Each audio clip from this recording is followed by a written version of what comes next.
Tennessee coach and student athletes. And Coach will ask you to make opening remarks, and then we'll take questions for anybody up here at the dais. So. Well, again, we're blessed and to have this opportunity to continue to play in the tournament, and just an incredible amount of respect for Kelvin Sampson and his team. I've known Kelvin a lifetime, and he and I have kind of grown up together. We kind of have grown old together too, but we know it's going to be an extremely difficult challenge because we respect their ability and how hard they play and how well they're coached, and so we know what we're walking into. Please raise your hands and we'll get a mic to you. State your name and affiliation and to whom you're directing the question. Right here in front. Hey, Rick. Will Kunkel, Fox Houston. What makes Kelvin, so likable off the court? Fans get to see one side of him when he's on the court competing, and then just what makes him such a good basketball coach? Well, we've known each other a lifetime. We met back in the 70s. He played at Pembroke State University. I played at Lanier, and back then they had these jamborees where you'd get together. We had no rules. We could start practice the first day of school and practice all the time, and then we'd get together on weekends and maybe bring 4 teams together and play Friday night, Saturday, maybe into Sunday. And just as I've gotten to know Kelvin and through the years, obviously we competed Texas, Oklahoma. Everybody knows what that rivalry is about, but we've never let any of that get in the way of our friendship. But what makes him, if you knew his pedigree and who he is, he hasn't changed a bit. He's the same guy, highly competitive, beautiful family. Yesterday it warmed my heart to see him holding his grandson, but he's intense. I think he would tell you at one time when he went to the NBA, I'm not sure he ever thought he'd come back to college. I think it's been good for all of us in college to have him come back into the game. But he's worked everything. He would tell you that he's been extremely blessed, that God's shown great favor over him and his family. But I love him. I love Kelvin Sampson. And he and I will be friends until the day we die. And we'll probably spend a lot of time together when we're both done with it because of the fact that he's a fun guy to be around. Questions, please? Right here. Yeah, Rick Gentry Estes from Tennessee. And Kelvin talked a lot about, pushing players, making it hard to play for his program, but he also hasn't had a lot of transfers. I'm wondering, is it more difficult to do that as a coach these days, given the transfer portal, everything that's going into it in terms of pushing players to get the most out of them? I don't think so. I think if you're honest up front with the players and you tell them exactly how you're going to be, you're transparent with them, and you get the right guy, I think it gets hard is when coaches lie to players. They make it like it's going to be a rose garden, and if it's not going to work out. I think you tell them the way it's going to be, and we're blessed that we've got a group of guys that I think that have set extremely high standards for themselves. And I've always said in recruiting, there's enough players out there for all of us. You got to get the ones that that fit your personality and the way you want to play. And I've got a group of guys that we feel like that about. And we've always tried to do that, and there's no doubt that Kelvin has done the same. He knows what works for him. He knows. We all do. And if maybe when you're younger, you might say, well, maybe we can change a guy or two. But the only way guys are going to change if you want them to play the way you want to play is if you got a group of guys that bring it every day. The players have to change the players because coaches can be hard on guys and demand, and but you got to have a program around you. But it goes back to the recruiting selection process. You better know up front, tell the truth, and if they don't want it, move on to someone else. Right here. Rob Lewis with VaultWest.com. Jahmai, for you, how beneficial do you think it is that a year ago on Saturday afternoon you were in a different city but doing this exact same thing? I mean, how much value do you think that last year's experience is provided you guys this week? Jahmai? It's exciting to be here. I don't think, heading into this year, me and Z didn't expect anything less to be back here. We made a promise to ourselves to get back here, but we want to be able to finish the job that we didn't do last year. I felt like last year was a special group of guys. We probably won't have guys like that in Tennessee again, but I also feel like this group is a special group of guys as well. I don't think there'll ever be another Zakai that walks through the Tennessee doors. There'll never be another Jahmai Mashack. There'll be another Felix, Igor, Chaz. But that's what makes recruiting special. That's what makes us special. And every year you can come in and make a name for yourself. So with that being said, I feel like, it's exciting to be back here, but we want to finish the job. Right here.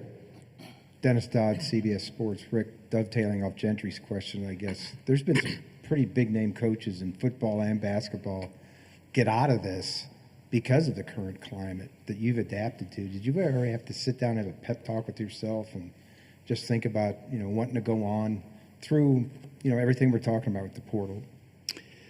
No, I never did, because I got a group of guys that I thoroughly enjoy being around every day. I mean, I love coaching these guys, and there's days they probably don't like me very well, but some days I don't like them either. But I know what they want, and I think they know as a university what we want, and we're never going to go over the top. I mean, we're going to coach hard as a staff, but we got a group of guys that they've set some pretty high and lofty goals for themselves individually, and I think they would probably be disappointed in us as a staff if we didn't come out and give them our best every day and be consistent. But we all go through those grinds. But when we're off the court, time's up, we're going to hang out, and some days they might want to hang out with me, some days they don't. Angela, back in the back. Angela Morian, Wish TV here in Indianapolis. Coach, it's been well documented that you guys have never made a Final Four. We were in the same position last year. So what's the message this year with this a little bit newer group heading into the biggest game of the season so far? Well, you just sent the message right there. The University of Tennessee hasn't made one, and it would be a great honor for us to do that. And something that, again, I think most teams, I would think, start every year with a goal of getting to this tournament and know that you get here. We've seen some of the craziest things happen throughout the history of it. But you all come into it knowing that you would like to be the last team standing on Monday night. And but the fact that, I mean, I'm proud of these guys because I know how hard they've worked. Do we want it all? Yeah, we do. But we're no different than the other teams left right now. We've all put a lot of work in and to get there, but we've got, every team. We're going after the same thing. As much as we want it, other teams want it. We realize that, and we just hope that we can be at our best. Right here in the back. Steve Lehman, CBS Nashville for Zakai and Jahmai. Jahmai just mentioned the promise you guys made after last season. How quickly did that happen after that loss in Detroit? Was it immediate? Was it a couple of days? And for both of you, at that point in your career, why was it so important to come back to Tennessee and finish the job you started? Zakai, we'll start with you. I would say immediately. We pride ourselves on winning. And, I could remember times, me and Jahmai being on the same team at practice and us just losing in practice and ready, to fight each other just off of losing the game in practice. So, losing the game like that, something that we take so much pride in, and, knowing that we had a chance to win a game and that we didn't win, it hurt us. Feeling that pain, we said, like, we put all this work in, we came in together, we going to leave out together, and, we pride ourselves on winning. So, like, being back in this position that we in today is a blessing, but, like you said, we got to finish the job still. Jahmai? Yeah, it's like you said, it was immediately, like literally right after that game. Of course, going through the off season, you don't have a feel for who's staying, who's leaving, who's going to be on your team next year. But we know that if we kept our core and that we kind of kept who wanted to be back here for next year, we knew we were going to have a chance. But like Zakai said, like, we're super competitive. Like, that's just in our blood. There's certain things that I value in my life, and one of those things are loyalty, and the other thing is competitiveness. And I feel like, this is the same thing that Tennessee holds for me. So I wasn't going to leave them out to dry just because I lost. I feel like the Tennessee fans deserve something more. I don't care about getting national attention for me. I care about getting the national attention for the Tennessee fan base, for Coach Barnes, and for my teammates. I can care less what happens what I do, but I want to win for them because they put in so much work, put in so much time. It's been times when me and Coach Barnes don't get along very well. We have a very special relationship. It may seem like we're not on the same page a lot of the time, but he's a winner, man, and I'm a winner, and we both want it so bad that sometimes we go at each other. So Same thing with me and Zakai. Coach Barnes was there too. Like, we'll be in the same practice. We're arguing with each other, yelling at each other, but it's all because we want to win, man. And it's that competitive energy that I think is why we're here. And I think, if we keep on proving it, we keep on doing it every day in practice, we'll be able to go far. Right here in front. Will Kunkel, Fox Houston. For Coach, Zakai, Igor, if you guys don't mind, when you throw on that tape, obviously the Houston defense jumps out. What is it about that defense and that program that separates themselves from other really good defenses as well? Coach, we'll start with you. Sound, very aggressive, as good a ball screen defensive team as you can play in the country. They attack it really hard, got great length, and they really are so well taught, schooled in that, and they rebound it. You can't be a great defensive team if you can't finish it, and they do a great job of not only getting to the offensive boards, but they rebound the ball, but their coverage, they do a lot. They turn people over in their ball screens. They turn people over with the way they trap the post. Just being very aggressive, and the more they can get you to the sideline, they really even turn the heat up more with the way they rotate over and really build a wall over that way. But it's Kelvin. I mean, his teams have always, again, I don't know how many years now we've been playing against each other. That's who he is. That's who he's always been, and he's underrated probably offensively. I mean, I think he's always done a great job getting his best players where they need to be, but defense has always been, when you think of him and his program, and rebounding are two of the things that come to mind. Igor? Yeah, I mean, like Coach said, they're really good at turning people over from ball screens, and that comes from them being handsy and having their hands high all the time. But also the rotation, they go through rotations really quickly, and they fix up matchups. So, we'll have to be ready for that. But we've been working on it through the whole season against ourselves in practice, so we'll be ready. Zakai? Yeah, I'll just say how aggressive they are, and one-on-one defense and the ball screen coverage. We hang out hard on defense, and so do they. And they're one of the best defenses in the country. But every possession they're super aggressive. They trying to get after it, and they're trying to get after you and turn the ball over. So they feed off of turnovers. They feed off of on offense of how good they play in the defense. So really just the aggressiveness. Right over here. Chris Schumer with Capital Sports Journalism. Coach Sampson had some interesting and funny things to say about your phone calls. I'm just wondering, what are the occasions when it's time to call Coach Sampson? Well, we talk, guys that know me, we'll be talking for a while, and I'll finally say, I'm done with you. I'm out. But we talk a lot, when we talk. Kelvin's the kind of friend that if we go weeks, months, whatever it may be, we just pick right back up. And, we know each other. We know where we're from, and we know the route that we've come through coaching. I mean, I think of where he started out and the way he's done it. It's just respect, calling him. We'll talk ball some, different things. And it's always hard playing against guys that you love, you grow up with. And because I know he wants to see us do well and win it, and I'd say the same for them. I mean, we weren't playing him. I just know him just so well, and his family, and I'm really blessed to have a friend like that, and a person that I know he cares, and the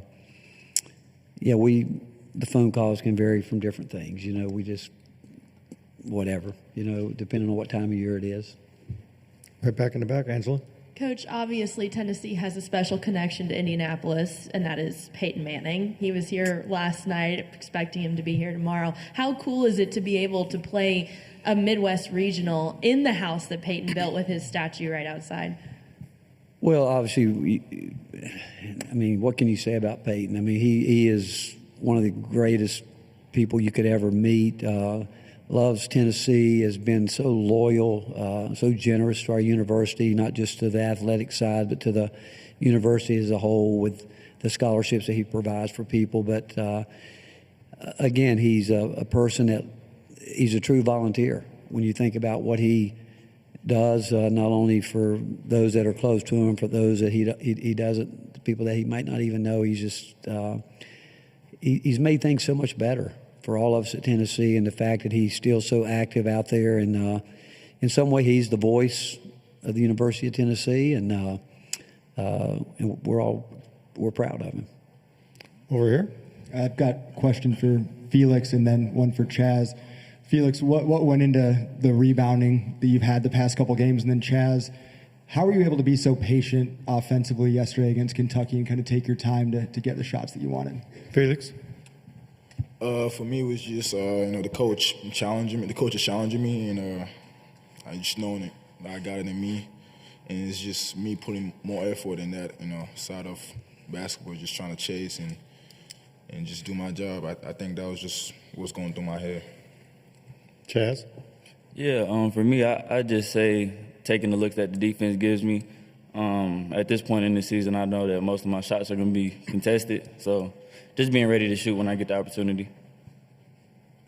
We've got a few more minutes before we dismiss the student athletes to do one-on-ones right over here, right in front. Wes Rucker, 24/7 Sports. For Jahmai and Zakai, how rare is it for y'all to kind of flip on the film when you're getting ready to play a team and think, that team plays about as hard as we do? I imagine this is one of those games maybe where you do see a team that plays about as hard as y'all do. Jahmai? I feel like they what makes them really successful, they have the personnel. They have really good guys that come in, do their jobs, focus on doing their jobs. They have length. They're all around the court. You can try and scheme as much as you want, but if you don't have the personnel and the guys to do it, it doesn't work out. So I think that's what jumps out to me when I'm watching Houston. I'm going to never say no matter what. It doesn't matter what team I'm playing against. Nobody's tougher than me. Nobody's tougher than this team. But we're still going to respect them as a tough team. But we're going to play harder. We're going to play tougher. But we got to respect them as such and go out and play hard. Sakai? Yeah, much respect for Houston, watching them on film. They play really hard. They play really tough, but we do the same thing. We hang our hats on toughness and defense, and, as long as we go out there and do what we got to do, we'll be perfectly fine. Right here front. Yeah, question for Coach Kevin Sweeney, SI. Zakai's story at Tennessee feels like one that's going to become pretty rare in the modern state of college basketball. I guess, how much have you appreciated being a part of that, and what can you say about what a player like that can mean to a university? Well, what I would say is, knowing him, he would sell the rights to it. It's really one of the great stories when you think about him and how it all started for us. I mean, it was, started in Augusta the last week of Peach Jam, and I don't think he made up his mind. But it started long before that, to be honest with you. I think that the fact that he would have to hop a bus, he owes New York City subway. He should go back and pay them for all the times he's jumped the rail to get home here and there and everything. But what he did, as he grew up a lot quicker than most kids probably need to grow up. But and then coming to campus, it took us about 2 weeks. I mean, we thought we were going to redshirt him. That's what we thought, and he changed that real quick. And made an incredible impact from the time they just walked on campus. And but it's really one of the great stories, and I've said it before, I think he's going to go down as one of the all-time favorite volunteers too, because of the way he's gone about his business every day and what you all see during games. I've watched it for 4 years. Okay, we're going to dismiss the student athletes. Thanks, guys. They will be available for 15 more minutes in the breakout rooms. And then we will continue with Coach Barnes. So raise your hands if you've got anything for Coach. Right here. Rob Lewis with VolQuest.com. Coach, we talk about it every game, but Houston's so physical. How much of an emphasis do you have on keeping them off the offensive glass tomorrow? How big of a challenge is that? Well, it's really hard. You could say, well, you need more than 1 day. You could take a week, but that's not enough time either if you don't understand it. I mean, that's what they do every day. I mean, I know he's still doing the old bubble drill. I know he's putting that thing on that rim, and the only way you can score points is to get a rebound, and it's a mindset that he instills in them. And we try to do the same thing. Obviously, I think he's recruited has done a great job recruiting guys the way he wants to play, and they go get it. If not, he's going to take them out. You got a job to do, you're going to do it. And so whether you got a year, a month, a week, whatever, a day, you've got to be prepared knowing that that's a huge part of how they play the game. Questions, please? Over here.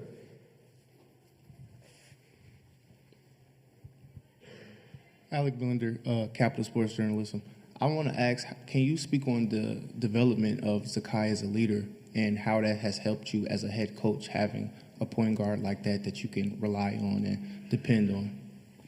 Well, when I was talking, when they were up here about talking about some days we get along, some days we don't, all that, I think the best teams are when they're coached by the team. So there's days when if I don't, and I say it's we, our coaching staff, aren't doing the things that we want done, I'm holding those guys responsible too, because, players need to coach players, and Zakai and Jahmai are two of the best. And so there's days I'm getting on them about things that maybe Chaz isn't doing.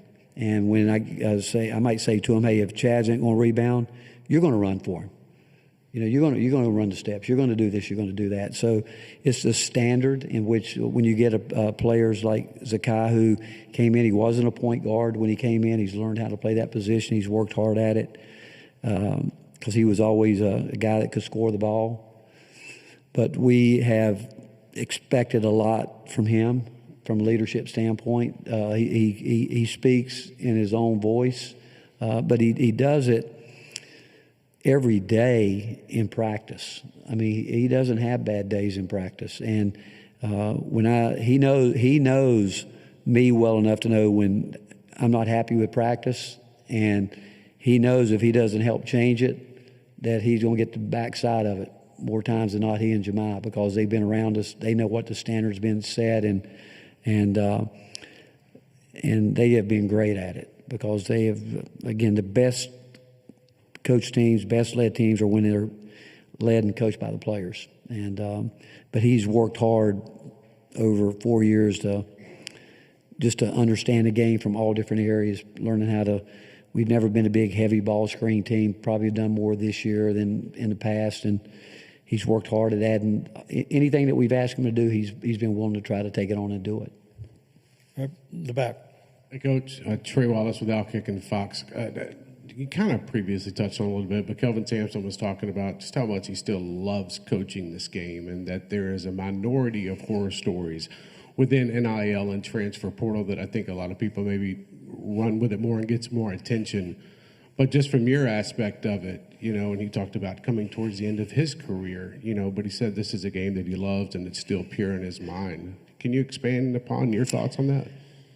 I would agree. I think, obviously he and I and, a group of guys that have been in a long time, Tom Izzo, you can name Cal, you can name a lot of us. We all, in some ways, are cut from the same cloth, but like Kelvin, again, I still think the game's a pure game, a beautiful game, and I love coaching it. I think with the NIL,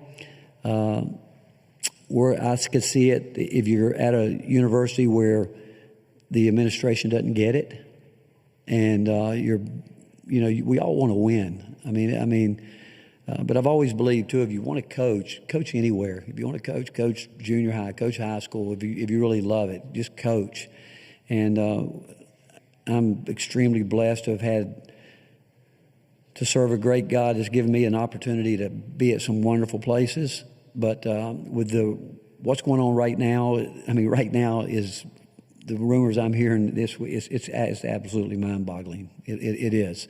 But that's not going to keep us from doing our job, and I could care less about that right now, even though we're working at it. I got a staff working right now on the stuff you're talking about. We have to be, because you can't fall behind, and we're in the middle of trying to win a national championship like the other teams right now, and but yet there's a group that's working hard on making sure we don't fall behind with the portal. And then what's the first thing? What's the number?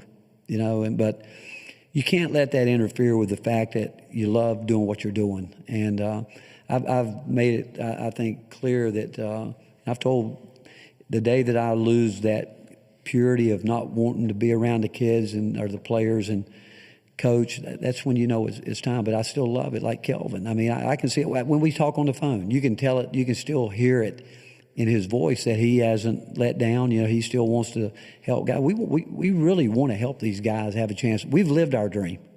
We want to help those guys do it. And the way you do it, you give them your best every day. And that means total transparency, honesty, and knowing that there's days that maybe they don't want to hear it, but the good ones always do, and they always come back for more. Questions, please, right here.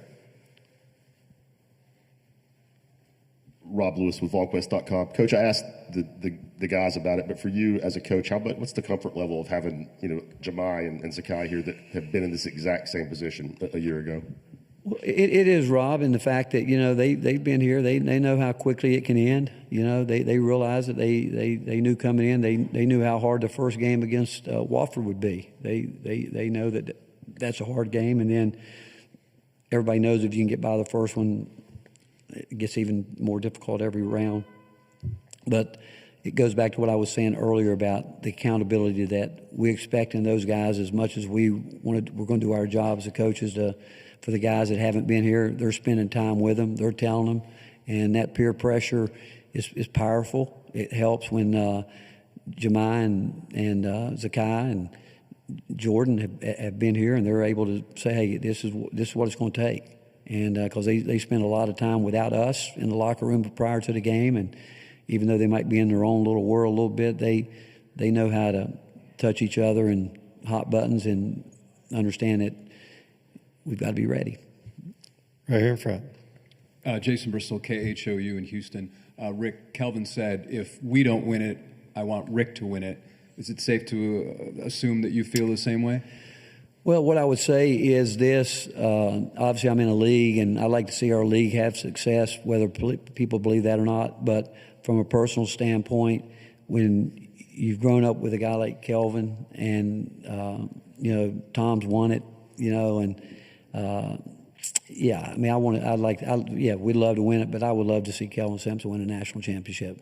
Not this year, but I love the guy because, again, I just think about the first time I went out there, I think they put me on a futon in their house. And, from that time, Karen has got a beautiful wife, and watching, Kelvin, their kids, I watched their kids grow, and it's just, it's tough, but I'm a huge Kelvin Sampson fan.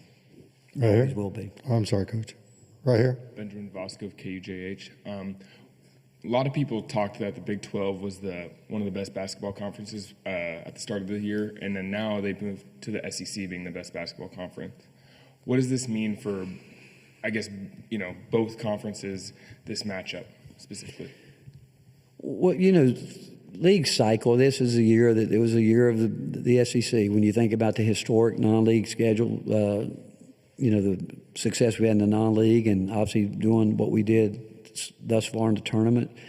But I've seen great leagues cycle through. I'd like to think now that the traction that we've gotten, that we can continue to grow it, the league, and every year I think as all coaches, you'd love to be in a league when you think that, hey, every year we play good basketball. We got 14 teams in. We can do it every year. We can stay there. But it's just been one of those historic years for our league, and it goes back from 10 years ago to where we were. It's really amazing that we've got it here at this point. But it was tough. I can tell you, it's been a long grind. It seems like from January, but it's turned out okay. Right here. Federico Mano, KJHK. How do you go as a head coach preparing your team with 5 days of preparation in between the second round and the Sweet 16 to only 1 day of preparation between the Sweet 16 and the Elite Eight?